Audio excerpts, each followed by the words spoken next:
এক গ্রামে মানুদের বাঁশতলা বলে একটা বাঁশতলা ছিল। সেখানে গ্রামের ছেলেরা পায়খানা করতে আসতো, অথচ তাদের ঘরে নরেন্দ্র মোদী আগে থেকেই সুলভ শৌচালয় বানিয়ে দিয়েছিল। কিন্তু একদিন যখন তারা পায়খানা করতে আসে, ঠিক তখনই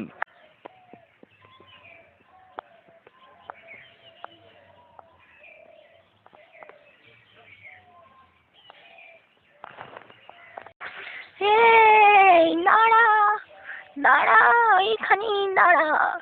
তোরা মানুষরা এই বাঁশতলায় হাঁকতে আসছিস, তোরা কি খেয়ে আসিস বলতো?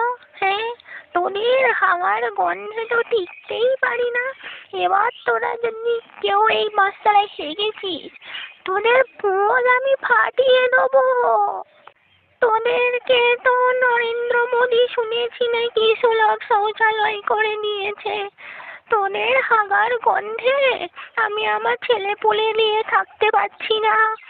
তোদেরকে হাত জোর করে বলছি, আর হাগিস না এ বাঁশতলায়, না হলে আমি তোদের পোদ এবার ফাটিয়ে দেবো।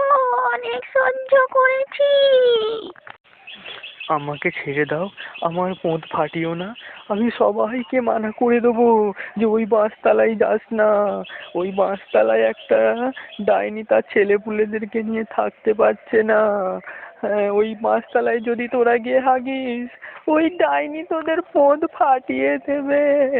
আমি সবাইকে বলে দেবো আমায় ছেড়ে দাও, আর কেউ মানুষদের বাঁশতলায় হাঁকতে আসবে না, কথা দিলাম।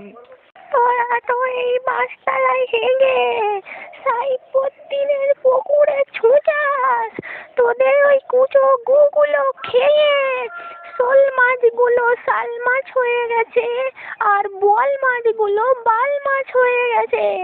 আর হাগিস না, আর সহ্য করবো না তোদের অত্যাচার।